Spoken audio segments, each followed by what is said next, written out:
அஸ்ஸலாமு அலைக்கும் வரஹ்மத்துல்லாஹி வபரகாத்துஹு. செய்திகளில் மிகவும் உண்மையானது அல்லாஹ்வுடைய வேதமாகும். வழிகாட்டுதல்களில் மிகவும் அழகானது நபிகள் நாயகம் ஸல்லல்லாஹு அலைஹி வஸல்லம் அவர்களின் வழிகாட்டுதல் ஆகும். செயல்களில் மிகவும் கெட்டது மார்க்கத்தின் பெயரால் புதிதாக உண்டாக்கப்படும் அனாச்சாரங்கள் ஆகும். ஒவ்வொரு அனாச்சாரமும் வழிகேடு, ஒவ்வொரு வழிகேடும் நம்மை நரகத்திற்கு இழுத்துச் சென்றுவிடும் என்ற நபிகளாரின் எச்சரிக்கையை நினைவூட்டியவனாக எனது உரையை ஆரம்பம் செய்கிறேன். அன்பார்ந்த எல்லாமல்ல அல்லாஹ்வின் நல்லடியார்களே, இந்த உலகில் மனிதர்களாக வாழ்ந்து கொண்டிருக்கக்கூடிய நமக்கு மத்தியில் பல உறவு முறைகளை அல்லாஹ் ஏற்படுத்தி இருக்கிறான். அதை பற்றி அல்லாஹ் குர்ஆனில் சொல்லும் பொழுது, அல்லாஹுதான் மனிதனை தண்ணீரிலிருந்து படைத்து அவர்களுக்கு நசபம் வசிஹரா இரத்த உறவையும் திருமண ஒப்பந்த உறவையும் அல்லாஹ் ஏற்படுத்துகிறான் என்று அல்லாஹ் குர்ஆனில் மனிதர்களுக்கு மத்தியில் உறவுகள் என்பது, உறவினர்கள் என்பவர்கள் இருக்கத்தான் செய்வார்கள். அதில் இரத்த உறவாக தாய் தந்தையாக, உடன் பிறந்த சகோதர சகோதரிகளாக, இப்படி இரத்த உறவாக இருக்கக்கூடிய உறவுகளும் இருக்கிறது. அதே போல தான் பருவ வயதை அடைந்து ஒரு ஆணோ ஒரு பெண்ணோ திருமணம் முடிப்பதன் மூலம் ஏற்படக்கூடிய உறவையும் அல்லாஹ் தான் ஏற்படுத்துகிறான். இப்படியாக உறவு என்பது அல்லாஹ்வால் ஏற்படுத்தப்பட்டது.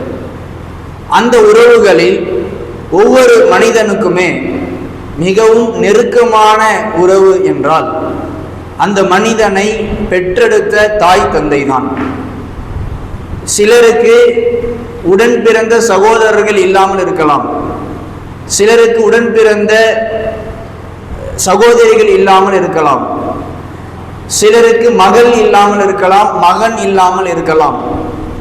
ஆனால் எந்த மனிதனுக்கும் தாய் தந்தை இல்லை என்று சொல்லவே முடியாது. அப்படி யாராவது சொல்ல முடியுமா? சொல்லவே முடியாத, தவிர்க்கவே முடியாத மிகவும் நெருக்கமான உறவு தான் ஒவ்வொரு மனிதனுக்கும் தாய் தந்தை. அந்த தாய் தந்தை விஷயத்திலே முந்தைய வாழ்ந்த நபிமார்கள், நல்லடியார்கள் எப்படி நடந்திருப்பதாக அல்லாஹ் குர்ஆனில் சொல்லி காட்டுகிறான். எப்படி நடந்து கொண்டார்கள்? முன்னர் வாழ்ந்த நபிமார்களுடைய வரலாறுகளையும் நல்லடியார்களுடைய வரலாறுகளையும் அவர்களுடைய நற்பண்புகளையும் அல்லாஹ் குர்ஆனில் சொல்லி காட்டுவதற்கு என்ன காரணம்? அவர்களை போல நற்குணங்களை நாமும் பெற வேண்டும், அவர்களின் வாழ்க்கையிலிருந்து படிப்பினைகளை நாமும் ஏற்று செயல்படுத்த வேண்டும் என்பதற்குத்தான் அவர்களின் வரலாறுகளை அல்லாஹ் சொல்கிறான். அந்த வரலாறில் யஹ்யா அலைஹிஸ்ஸலாம் அவர்களை பற்றி அல்லாஹ் குர்ஆனில் பேசுகிறான். யஹ்யா அலைஹிஸ்ஸலாம் என்பவர்கள் யார்? ஜக்கரியா அலைஹிஸ்ஸலாம் அவர்களும் நபி, யஹ்யா அலைஹிஸ்ஸலாம் அவர்களும் நபி. ஜக்கரியா அலைஹிஸ்ஸலாம் அவர்களுக்கு முதுமை பருவம் வரை, அவர்கள் தலைமுடி நரைக்கும் வரை, அவர்களின் எலும்புகள் பலவீனமாகும் வரை, அவர்களுக்கு வயதாகும் வரை குழந்தை இல்லாமல் இருந்தும் அல்லாஹ்விடம் நம்பிக்கை இழக்காமல் பிரார்த்தனை செய்ததன் விளைவு அவர்களுக்கு அல்லாஹ் இன்னா நுபஷ்ஷிருக பிகுலாமின் இஸ்முஹு யஹ்யா, ஜக்கரியாவை உங்களுக்கு யஹ்யா என்ற பெயரில் உள்ள ஒரு குழந்தை நாம் நற்செய்தியாக சொல்கிறோம் என்று அல்லாஹ் ஜக்கரியா அலைஹிஸ்ஸலாம் அவர்களுக்கு யஹ்யா அலைஹிஸ்ஸலாம் அவர்களை மகனாக முதுமை பருவத்தில் பரிசளித்தான். அந்த யஹ்யா அலைஹிஸ்ஸலாம் அவர்களை பற்றி அவங்க எப்படிப்பட்டவர்களாக இருந்தார்கள் என்பதை அல்லாஹ் சொல்லும்போது, யஹ்யாவே யா யஹ்யா குதில் கிதாப பிகுவா, யஹ்யாவே இந்த வேதத்தை பலமாக நீ பற்றி பிடித்துக்கொள் என்ற கட்டளையை யஹ்யா நபிக்கு அல்லாஹ் சொன்னதை சொல்லிட்டு அவங்க எப்படிப்பட்டவராக யஹ்யா அலைஹிஸ்ஸலாம் அவர் இருந்தாங்கன்னா, ஹனானம் மில்லதுன்னா, நம்மிடமிருந்து உள்ள இரக்க குணத்தை, இரக்கப்படக்கூடிய குணத்தை பெற்றவராகவும், வ ஜகாத்தன் தூய்மையான பண்புடையவராகவும் இருந்தார்கள். அந்த விஷயத்தை அல்லாஹ் சொல்லிவிட்டு ஹனானம் இல்லதுன்னா வ ஜகா வ கான தகியா, அல்லாஹ்விற்கு பயப்படக்கூடியவராக இருந்தாங்க. இரக்க குணமுடையவர், இறைவனை அஞ்சக்கூடியவர், தூய பண்புடையவர், இப்படியெல்லாம் யஹ்யா அலைஹிஸ்ஸலாமுடைய நற்பண்புகளை அல்லாஹ் சொல்லிக்கொண்டே வரும்போது வபர்ரம் பிவாலிதை, தனது பெற்றோருக்கு நல்லுபகாரம் செய்பவராகவும் அவர் இருந்தார். வலம் யஜஅல்லஹு ஜப்பாரன் அசியா, அவர் அடக்கி ஆள்பவராகவோ மாறு செய்பவராகவோ இல்லை. இந்த நற்பண்புகளை எல்லாம் அவர் பெற்றதால வஸலாமுன் அலைஹி யௌம உலித வ யௌம யமூத் வ யௌம யுபஅஸு ஹய்யா, அவர் பிறந்த போதும், பிள்ளையாக பிறந்த போதும், இந்த உலகத்தில் வாழ்ந்த போதும், மரணித்த போதும், அவரை அல்லாஹ் மறுமை நாளில் எழுப்பும் போதும் சரி, எல்லா நேரத்திலேயும் அவருக்கு அமைதி இருக்கும். ஒரு மனிதரின் தூய பண்புகளில் மிக முக்கியமான பண்பாக நிம்மதியை பெற, அல்லாஹ்வின் அருளை பெறுவதற்கு மிக முக்கியமான ஒரு பண்பாக பெற்றோர்களுக்கு நல்லுபகாரம் செய்யக்கூடிய பண்பு இருக்கிறது. அந்த பண்பு தான் யஹ்யா அலைஹிஸ்ஸலாம் அவர்களுக்கு இருந்திருக்கிறது என்று அல்லாஹ் குறிப்பிட்டு பேசுகிறான். அதோடு சேர்ந்து இன்னொரு வார்த்தை என்ன? வலம் யகுன் ஜப்பாரன் அசியா, அவர் மாறு செய்பவராக, அடக்கி ஆள்பவராக இல்லை. பணிவு இருந்ததுனால, இரக்க குணம் இருந்ததுனால அவர் பெற்றோருக்கு நல்லுபகாரம் செய்தார். அந்த பணிவும் இரக்க குணமும் இருப்பதுதான், ஆணவமும் அகம்பாவமும் இல்லாமல் இருப்பதுதான் ஒரு மனிதனை பிறருக்கு உதவி செய்ய வைக்கும், குறிப்பாக பெற்றோருக்கு உபகாரம் செய்ய வைக்கும். ஏனென்றால் இதே வார்த்தையை தான் பெற்றோருக்கு நல்ல உபகாரம் செய்தார், அவர் ஆணவம் கொண்டவராக இல்லை அப்படிங்கிற இந்த வார்த்தையை தான் ஈசா அலைஹிஸ்ஸலாம் அவர்களை பற்றி பேசும்போது அல்லாஹ் சொல்றான். வபர்ரம் பிவாலிததி, இது ஈசா அலைஹிஸ்ஸலாம் அவர்கள் குழந்தை பருவத்தில் பேசினார்கள். அப்படி பேசும்போது என்னெல்லாம் சொன்னாங்க? ஏன் குழந்தை பருவத்தில் முதல்ல பேசினாங்க? அல்லாஹ் ஈசா அலைஹிஸ்ஸலாம் அவர்களை மரியம் அலைஹிஸ்ஸலாம் அவர்களுடைய மகனாக அல்லாஹ் ஆக்கினான். ஆனால் எந்த மனிதனுக்கும் நிகழ்ந்திராத ஒரு அற்புதத்தை மரியம் அலைஹிஸ்ஸலாம் அவர்களுக்கு எந்த ஆணின் தீண்டுதலும் இல்லாமல் ஈசா அலைஹிஸ்ஸலாம் அவர்களை அல்லாஹ் பிறக்க செய்தான். அப்ப அந்த மக்கள் எல்லாம் மரியம் அலைஹிஸ்ஸலாம் அவர்கள் தவறு செய்து விட்டதாக அவர்களை குற்றம் சாட்டும் போது ஃபஅஷாரத் இலைஹி, மரியம் அலைஹிஸ்ஸலாம் அவர்கள் தான் பெற்றெடுத்த அல்லாஹ்வின் அற்புதத்தால் ஒழுக்கத்தோடு இருந்து அவர்கள் இறைவனின் அற்புதத்தால் பெற்றெடுத்த அந்த குழந்தையை ஈசா அலைஹிஸ்ஸலாம் அவர்களை சுட்டி காட்டி, இதோ இந்த குழந்தை இடத்துல கேளுங்கன்னு சொன்னாங்க. நான் தப்பு செஞ்சேனா இந்த குழந்தைகிட்ட சாட்சி கேளுங்க அப்படின்னாங்க. இந்த மக்கள்லாம் என்ன சொன்னாங்க? ஃபகைஃப நுகல்லிமு மன் கான ஃபில் மஹ்தி சபியா, ஒரு தொட்டில்ல இருக்கிற குழந்தை இடத்துல நாங்கள் எப்படி பேசுவோம், அந்த குழந்தை பேசுமா அப்படின்னு கேட்டாங்க. மீண்டும் ஒரு அற்புதத்தை அல்லாஹ் நிகழ்த்தினான், கை குழந்தையை பேச வைத்தான். ஈசா அலைஹிஸ்ஸலாம் அவர்கள் குழந்தை பருவத்தில் இருந்தே பேசினார்கள். இன்னி அப்துல்லா, நான் அல்லாஹ்வின் அடிமை, ஆத்தானியல் கிதாப், அல்லாஹ் எனக்கு வேதத்தை கொடுத்தான். இதெல்லாம் ஈசா நபி குழந்தை பருவத்தில் பேசினது. வஜஅலனி நபியா, என்னை நபியாக ஆக்கினான். வஜஅலனி முபாரக்கன் ஐனமா குன்த், நான் எங்கே இருந்தாலும் அல்லாஹ் என்னை எனக்கு பரக்கத் செய்வான். வஅவ்ஸானி பிஸ்ஸலாத்தி வஸ்ஸகாத்தி மா துன்து ஹய்யா, நான் உங்களோடு உயிரோடு இருக்கும் போதெல்லாம் தொழ வேண்டும், ஜகாத்தை கொடுக்க வேண்டும் என்று அல்லாஹ் வலியுறுத்தினான். அல்லாஹ் எனக்கு தொழுகையும் ஜகாத்தையும் வலியுறுத்தின மாதிரி வபர்ரம் பிவாலிததி, என் தாய்க்கு நல்லுபகாரம் செய்ய வேண்டும் என்று வலியுறுத்தி இருக்கிறான். இதை சொல்லிட்டு வலம் யஜஅல்லி ஜப்பாரன், அல்லாஹ் என்னை ஆணவம் கொண்டவனாக ஆக்கவில்லை. எப்படி யஹ்யா அலைஹிஸ்ஸலாம் அவர்கள் பெற்றோருக்கு நல்லுபகாரம் செய்தார்கள் என்பதை அல்லாஹ் சொல்லிவிட்டு அவரிடம் ஆணவம், திமிரு, அடக்கியாளும் பண்பு இதையெல்லாம் இல்லாமல் இருந்ததால பெற்றோரை பேணினார் என்று யஹ்யா அலைஹிஸ்ஸலாமுக்கு அல்லாஹ் சொன்னானோ, அதே போன்றுதான் ஈசா அலைஹிஸ்ஸலாம் அவர்களுக்கும் சொல்லும் போது இவர் பெற்றோருக்கு எப்படி நல்லுபகாரம் செய்கிறவராக இருந்தாரு, ஆணவ பண்பு இல்லை. இப்ப இன்றைக்கு பல குடும்பங்களில் பல இளைஞர்களுக்கு மத்தியில் பெற்றோரை கவனிக்காத நிலையும், பெற்றோரை ஒரு மதிக்கத்தகாத பொருளை போல பார்க்கக்கூடிய நிலையும் ஏன் வந்தது? எனக்கு எல்லாம் கிடைச்சிருச்சு, நமக்கு இப்ப பெற்றோர் வாப்பா, என்னுடைய தந்தை, என்னுடைய உம்மா எதையாவது உதவி செய்தால்தான் நான் இப்போ வாழ முடியுங்கிற நிலைமை இல்லை. அப்போ எதுக்கு அவனை மதிக்கணும்? அவனுக்கு எதுக்கு நான் உதவி செய்யணும்? எதுக்கு செலவு செய்யணும்? ஆணவ பண்பு.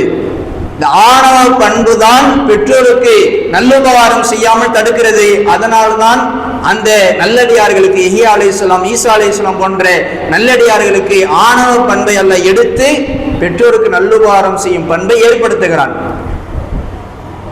அதே போல இந்த விஷயம் தாய் தந்தைக்கு உபகாரம் செய்யக்கூடிய விஷயத்தால் எவ்வளவு பெரிய ஒரு மார்க்கத்தின் முக்கியமான ஒரு கட்டளை நிறைவேற்றுகிறோம் என்பதை ஒவ்வொருவரும் புரியும்.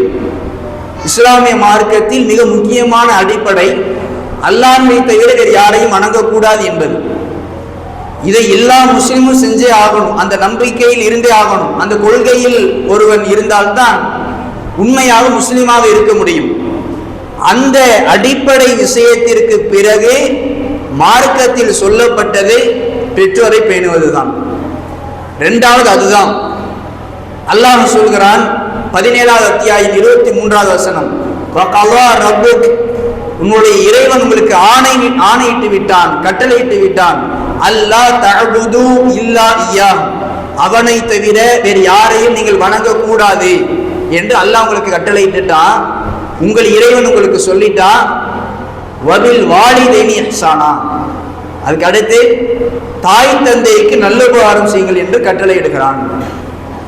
அல்லாஹ்வைத்தான் வணங்கணுங்கிறது எவ்வளவு முக்கியமானதோ முதன்மையானதோ அதற்கு அடுத்தபடியாக பெற்றோருக்கு உபகாரம் செய்வது இருக்கிறது என்று அல்லாஹ் இந்த வசனத்தில் சொல்லி காட்டுகிறான். நபிகள் நாயகம் ஸல்லல்லாஹு அலைஹி வஸல்லம் அவர்களிடத்தில் ஒரு மனிதர் வந்து கேட்கிறார், ஐயுல் அமலி அஹப்பு இலல்லாஹ், அல்லாஹ்வுடைய தூதரே, செயல்களிலேயே அமல்களிலேயே அல்லாஹ்விடத்தில் மிகவும் நேசத்திற்குரியது எது என்று கேட்கிறார். அதற்கு நபி அவர்கள் அஸ்ஸலாத்து அலா வக்திஹா, தொழுகையை அதன் நேரத்தில் தொழுவது என்றார்கள். அல்லாஹ்வை வணங்கணும், அல்லாஹ்வை மட்டும் வணங்கணும், அந்த நேரத்தில் அந்த தொழுகை நிறைவேற்றணும், வக்து நேரத்தில் சரியா நிறைவேற்றணும். இது அல்லாஹ்வுக்கு பிடிச்சமானது. சும்மா ஐயும், அல்லாஹ்வுடைய தூதரே அதுக்கு அடுத்தது என்ன அப்படின்னு கேட்கும்போது நபிகளார் சொன்னார்கள், பிர்ருல் வாலிதை, பெற்றோர்களுக்கு நல்லுபகாரம் செய்வது என்றார்கள்.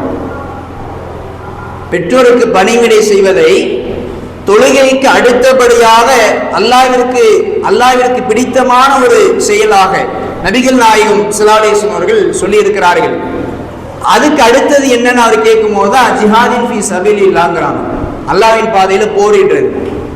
ஃபர்ஸ்ட் அல்லாஹ்வுக்கு ரொம்ப பிடிச்சமானது அந்தந்த நேரத்தில் தொழுகிறது, அதற்கு அடுத்து பெற்றோருக்கு நல்லுபகாரம் செய்வது, அதற்கு அடுத்துதான் அல்லாஹ்வின் பாதையில் போரிடுவது. உயிர் திரும்ப வருமா வராதா, உடலோட உயிர் இருக்குமா இருக்காதா, இதையெல்லாம் சந்தேகத்திற்குரியதாக இருக்கும் நிலையில அல்லாஹ்வின் பாதையில் போரிட செல்லக்கூடிய அந்த மிகப்பெரிய அந்த அமலை விட முதன்மையாக பெற்றோர்களுக்கு நல்லுபகாரம் செய்வது நபிகளார் சொன்னார்கள். ஒரு மனிதர் கூட நபிகளார் இடத்தில் வந்து கேட்டார், நான் அல்லாஹ்வின் பாதையில் போரிட வரேன்னு கேட்டார். அப்ப நபிகளார், உனக்கு தாய் தந்தை இருக்கிறாங்களா? ஆமா. அப்பனா அவர்களை பேணி நீ ஜிஹாதை செய்து கொள், அதுவும் ஒரு ஜிஹாது தான் என்றார்கள். போருக்கு வரேன் நிற்கிறார், அல்லாஹ்வின் பாதையில போரிட வரேன், எதிரியை சந்திக்க வருகிறேன் என்று சொல்லும் போது நபிகள் நாயகம் ஸல்லல்லாஹு அலைஹி வஸல்லம் அவர்கள், உன் தாய் தந்தைக்கு பணிவிடை செய், அதுவே சிறந்த செயல் என்று அனுப்பி விடுறாங்க. அப்ப இந்த அளவிற்கு முக்கியத்துவத்தை அல்லாஹ் சொல்வதற்கு காரணம் என்ன அப்படிங்கிறத சேர்த்து அல்லாஹ் சொல்கிறான். அல்லாஹ்வை வணங்குவதற்கு அடுத்தபடியாக பெற்றோரை பேணுவதை அல்லாஹ் சொல்வதற்கான காரணம், அவர்கள் உனக்கு செய்ததை எண்ணிப்பார், உனக்காக அவர்கள் கஷ்டப்பட்டதை நினைத்து பார், தாய் தந்தை இருவரும் உனக்காக தியாகம் செய்ததை, அர்ப்பணிப்பு செய்ததை நினைத்து பார், அதையெல்லாம் நினைத்து அவங்களுக்கு நன்றி உணர்வோடு இரு. வஸ்ஸைனல் இன்சான் பி வாலிதை, மனிதனுக்கு அவனுடைய பெற்றோரை பற்றி அறிவுறுத்தினோம். ஹமலத்துஹு உம்முஹு வஹ்னன் அலா வஹ்ன், அவனுடைய தாய் அவனை பலவீனத்திற்கு மேல் பலவீனப்பட்டு அவனை சுமந்து பெற்றெடுத்தால், அப்படிப்பட்ட தாய்க்கு நன்றியுள்ளவர்கள் இருக்க வேணாமா? அப்படிப்பட்ட பல தியாகங்களை, அர்ப்பணிப்புகளை உனக்காக, உன் வாழ்விற்காக, உன் சாப்பாட்டிற்காக, உன் ஆடைக்காக, உன் இருப்பிடத்திற்காக, உன்னுடைய கல்விக்காக பாடுபட்ட தந்தைக்காக அவ்வளவு நன்றி உணர்வோடு இருக்கணுமா வேணாமா? அதனால எனக்கு நன்றி செலுத்துறதுக்கு அப்புறம் உன் தாய் தந்தைக்கு நன்றி செலுத்து என்கிறான். அனிஷ்குர்லி, மனுஷனே எனக்கு நன்றி செலுத்து. வலி வாலிதை, அதுக்கப்புறம் உன் தாய் தந்தைக்கு நன்றி செலுத்து.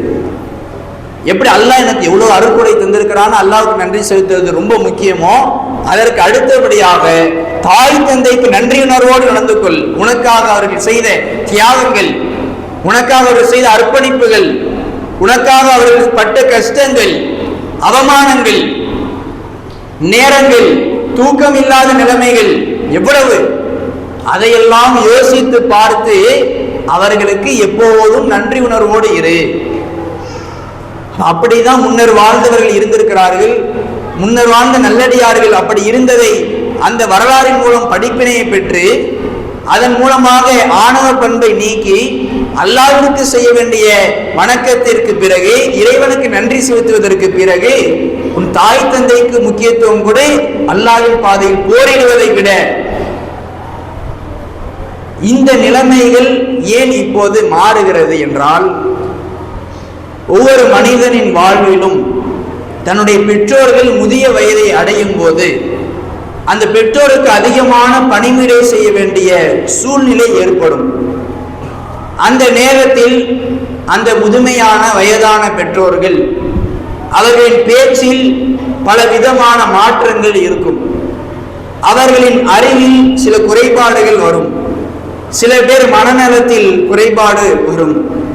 இப்படி பல நோய்களையும் பலவிதமான பலவீனங்களையும் நிரம்பிதான் முதுமை பருவத்தில் பலர் இருக்கிறார்கள். அப்படி இருக்கும்போது அவர்களுக்கு தேவையான மருத்துவ செலவுகள், மருத்துவத்திற்காக நேரம் ஒதுக்குவது, அவர்களுக்கு சிகிச்சை மேற்கொள்வது, இது போன்ற பல வேலைகள் பெற்றோருக்காக மகன் மகள் செய்ய வேண்டிய நிலை ஏற்படும். அந்த நேரத்தில் பெற்றோரை மதிக்காத நிலையும் ஏற்படுகிறது. இந்த வேலைகளை எல்லாம் செய்யாமல் பெற்றோரை வீட்டை விட்டு விரட்டக்கூடிய நிலையும் ஏற்படுது. அது ஒரு பக்கம்னா, பெற்றோரை பேணுபவர்கள் கூட அவர்களை ஒரு பொருட்டாக மதிக்காமல், மரியாதையாக பேசாமல், பணிவு செலுத்தாமல் அவர்களிடம் நடந்து கொள்ளும் முறைகள் கரடு முரடாக இருக்கிறது. அல்லாஹ் குர்ஆனில் பெற்றோரை பேண வேண்டும் என்று சொல்லக்கூடிய அதே வேளையில குறிப்பா முதுமை பருவத்தில் அவர்களை கைவிட்டு விடாதே. ஆணவமா திமுறா முதுமை பருவத்தில் இருக்கும் போதும் எப்பவும் பேசக்கூடாது. குறிப்பா முதுமை பருவத்தில் இருக்கும் போதும் பேசக்கூடாது.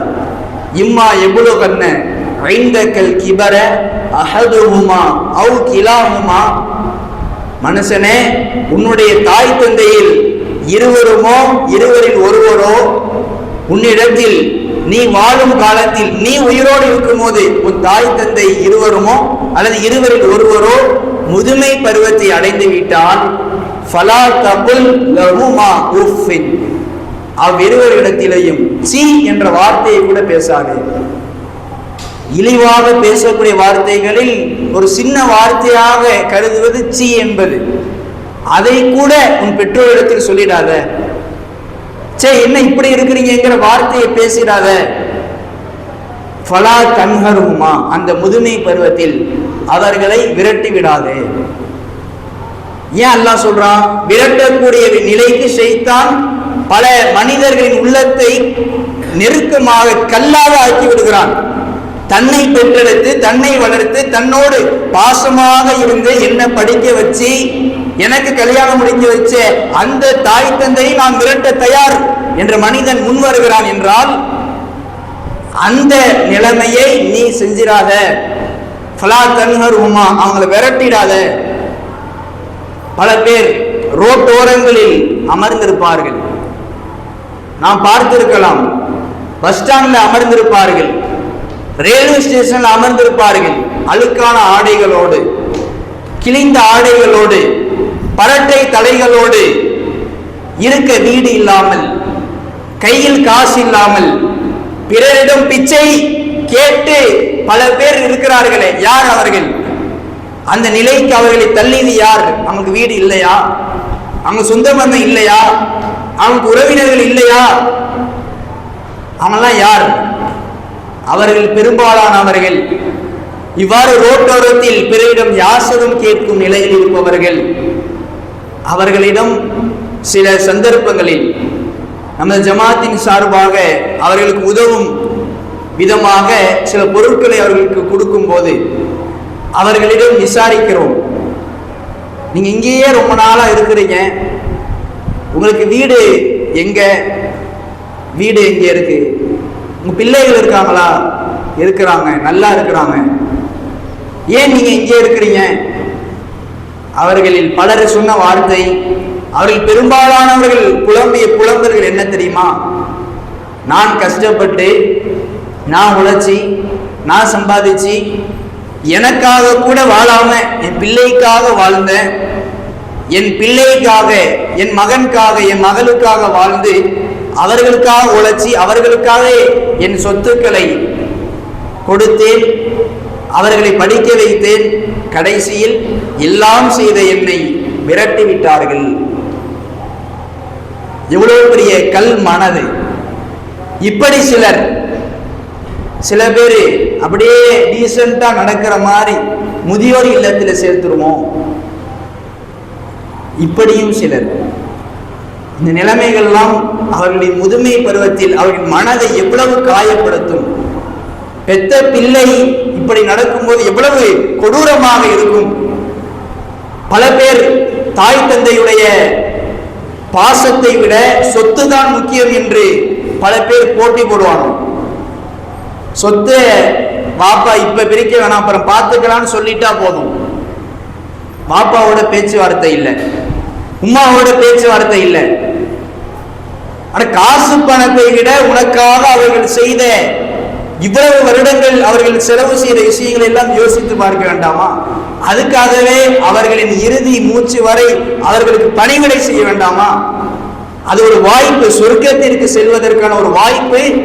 முதிய வயது தாய் தந்தையர்களை பராமரிப்பது என்றார்கள் நபிகளார். ஒரு நேரத்தில் சொன்னார்கள், ரஹீம அன்ஃபு ரஜுலின் அதரக அலைஹி அபவான் வலா எதுகுலுல் ஜன்னா. ஒரு மனிதனின் மூக்கு மண்ணை கவட்டும், அவன் நாசமா போடும். ஏன் தெரியுமா? அவனிடத்தில் முதுமை வயது தாய் தந்தையர்கள் இருந்தும் அவர்களுக்கு பணிவிடை செய்வதன் மூலம் சொர்க்கத்திற்கு செல்லும் வாய்ப்பை அவன் இழந்து விட்டான் என்றால் அவன் நாசமாக போகட்டும் என்று அல்லாஹ்வின் தூதர் சபித்தார்கள். முதுமை வயதில் உங்களிடம் தாய் தந்தை இருந்தால் நீங்கள் சொர்க்கத்திற்கு செல்லும் வாய்ப்பு பிரகாசமாக இருக்கிறது. எப்போது? அவர்களை திட்டினாலோ, அவர்களின் கரடுமுரடாக பேசினாலோ அல்ல, அவர்களை விரட்டினாலோ அல்ல, அவர்களிடம் மரியாதையாக நடந்து, அவர்கள் திட்டினாலும் வயது முதிர்வின் காரணமாக பல பேச்சுக்களை முதிர்ச்சி இல்லாமல், மெச்சூரிட்டி இல்லாமல் பேசினாலும் நீங்கள் பொறுத்து கொண்டு பணிவோடு, சிரித்த முகத்தோடு, புன்னகையோடு, மன நிறைவோடு, மன திருப்தியோடு, என் தாய் தந்தைக்கு நான் தானே பணிவிடை செய்ய வேண்டும் என்ற அந்த நன்றி உணர்வோடு அவர்களுக்கு முழு விதத்திலும் பணிவிடை செய்யும் போது, உபகாரம் செய்யும் போது, அதன் மூலம் நீங்கள் சொர்க்கத்திற்கு செல்லலாம். ஆக ஒரு ஆள் தவற விட்டு விட்டார் என்றால், அந்த வாய்ப்பை ஒருவன் விட்டுவிட்டான் என்றால் அவன் சொர்க்கத்திற்கும் செல்ல முடியாது, அவன் நாசமா போட்டுன்னு ரசூலுல்லாஹ் சொல்றாங்க. அப்ப எவ்வளவு முக்கியத்துவத்தை அவர்களின் அந்த வயதில் கொடுக்க வேண்டும் என்று ஒவ்வொருவரும் யோசித்து பார்க்க வேண்டும். அப்ப இந்த மாதிரி தாய் தந்தையர்களை பராமரிப்பதிலேயும் அவர்களுக்கு மரியாதையான சொல்லை பேசுவதையும் அல்லாஹ் அதிகம் வலியுறுத்துகிறான். வகுல்லஹுமா கௌலன் கரீமா.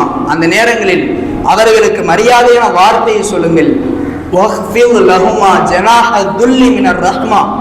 பணிவு என்ற சிறகை அவர்களுக்காக தாழ்த்து, பணிவோடு நடங்க. ஒரு ஆபீசர்னா, ஒரு போலீஸ் அதிகாரினா, ஒரு செல்வந்தர்னா அவங்களுக்கு பணிவா மெதுவா பேசக்கூடிய நிலை இருக்குது. பல பேர்கிட்ட பெத்த உமா வாப்பாட்ட கரடுமுரடாக மரியாதை இல்லாமல் பேசுறாங்க. அப்ப நீங்கள் மரியாதை கொடுக்க வேண்டிய முதல் ஆள் உன் தாய் தந்தை என்று அல்லாஹ் சொல்கிறான். உன்னுடைய பணிகின்ற சிறகை தாழ்த்து, அவங்களுக்காக தாழ்த்து முதல்ல என்று அல்லாஹ் மதிப்பை மரியாதையை கொடுக்க வேண்டியவர்கள் முதலில் தாய் தந்தையருக்கு கொடுங்கள். ரப்பிர் ஹம்ஹுமா, அவர்களுக்கு நீங்கள் ஒரு துஆவை கேளுங்கள். ரப்பிர் ஹம்ஹுமா கமா ரப்பயானி சகீரா, யா அல்லாஹ் என் தாய் தந்தைக்கு என்னை அவர்கள் இந்த உலகத்தில் சிறு வயதில் என்னை பராமரித்ததை போல அவர்களுக்கு நீ அருள் புரிவாயாக என்று அந்த பிரார்த்தனையை அதிகமாக கேட்டு அதன் மூலமாக அல்லாஹ்வின் அன்பை பெறக்கூடியவர்களாக சொர்க்கவாசியாக ஆகக்கூடியவர்களாக இருப்போமாக. அப்படிப்பட்ட பாக்கியத்தை அல்லாஹ் நம் அனைவருக்கும் தந்தருள பிரார்த்தித்து என் முதல் உரையை நிறைவு செய்கிறேன். அஸ்ஸலாமு அலைக்கும். அல்ஹம்துலில்லாஹ். எல்லாம் அல்ல அல்லாஹ்வின் நல்லடியார்களே, முதல் உரையில் ஒவ்வொரு மனிதனும் தாய் தந்தையர்களை பராமரிப்பது, பேணுவது, மரியாதையோடு நடப்பது, பணிவோடு இருப்பது, அவர்களுக்காக செலவு செய்வது, அவர்களுக்காக பணிவிடை செய்வது எவ்வளவு முக்கியத்துவம் வாய்ந்தது என்று மார்க்கம் பேசுகிறது என்ற செய்திகளையும், அதை அவர்களுக்கு நன்றி உணர்வோடு முழு திருப்தியோடு செய்ய வேண்டும் என்ற செய்திகளையும் அறிந்து கொண்டோம். இப்படி நல்லுபகாரம் செய்யாமல் அதை அலட்சியப்படுத்துவது ஒரு புறம் இருந்தாலும், பல பேர் தாய் தந்தையர்களுக்கு நோவினை செய்யும் வேலைகள், அவர்களுடைய மனது நோகடிக்கும் வேலைகள் பலது, அவர்களின் உடலை நோகடிக்கும் செயல்களை செய்யும் பல சம்பவங்கள் தமிழ்நாட்டிலேயே நடக்கிறது. தன்னுடைய தந்தை ஒரு விஷயத்திற்காக, தான் கேட்ட ஒரு விஷயத்திற்காக காசு கொடுக்கலங்கிறதுக்காக தந்தையுடைய தலையின் மேல் கல்லை போட்டு சாகடிக்கக்கூடிய பிள்ளைகளை பார்க்க முடிகிறது. சொத்தில் உடனடியாக எனக்கு பங்கு வேணும்னு கேட்டாலும் அதை பிறகு பார்த்து கொள்ளலாம் என்று சொன்ன அந்த தந்தையை அல்லது மறுத்த அந்த தந்தையை கொலைவரியோடு தாக்கிய சம்பவங்கள். நோவினை பெற்றோருக்கு நல்லுபகாரம் செய்யாமல் இருப்பதை தாண்டி அதுவே பெருங்குற்றம். நோவினை செய்வது என்பது இவ்வளவு பெரிய குற்றமாக மார்க்கத்தில் சொல்லப்படுகிறது என்றால், அல்லாஹ்வின் தூதரிடத்தில் பெரும் பாவங்கள் என்னவென்று கேட்கும்போது அவர்கள் அந்த வரிசையில் அல்லாஹ்வுக்கு இணை கற்பிப்பது, கொலை செய்வது என்ற அந்த பட்டியலில் ஒன்றாக உக்கூக்குல் வாலிதைன், பெற்றோருக்கு நோயினை செய்யும் காரியம் பெரும்பாவம் என்றார்கள்.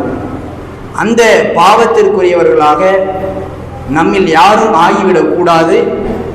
அப்படி ஆகக்கூடாது என்றால் நம் பெற்றோர்களை நாம் சரியாக அரவணைக்க வேண்டும். அதன் மூலமாக சொர்க்கத்திற்குரியவர்களாக ஆக வேண்டும். இதன் மூலம் அதை பார்க்கக்கூடிய நம் பிள்ளைகள் நம்முடைய முதுமை வயதில் நமக்காக பணிவிடை செய்யக்கூடிய நிலை ஏற்படுத்துவார்கள். நாம் அதற்கு எதிர்மாற்றமாக, நேர்மாற்றமாக இருந்தால், நாம் எப்படி நம் தாய் தந்தையை முதுமை பருவத்தில் நடத்துகிறோமோ அதே போல்தான் நம்முடைய முதுமை பருவத்திலேயும் நம் பிள்ளைகள் நம்மை நடத்துவார்கள் என்ற ஒரு விஷயத்தை புரிந்து சொர்க்கத்திற்குரியவர்களாக ஆகுவதற்கு பெற்றோருக்கு பணிவிடை செய்யும் நன்மக்களாக அல்லாஹ் நம் அனைவரையும், நம் குடும்பத்தார்கள் அனைவரையும் ஆக்கி அருள் புரிய பிரார்த்தித்து நிறைவு செய்கிறேன். அஸ்ஸலாமு அலைக்கும்.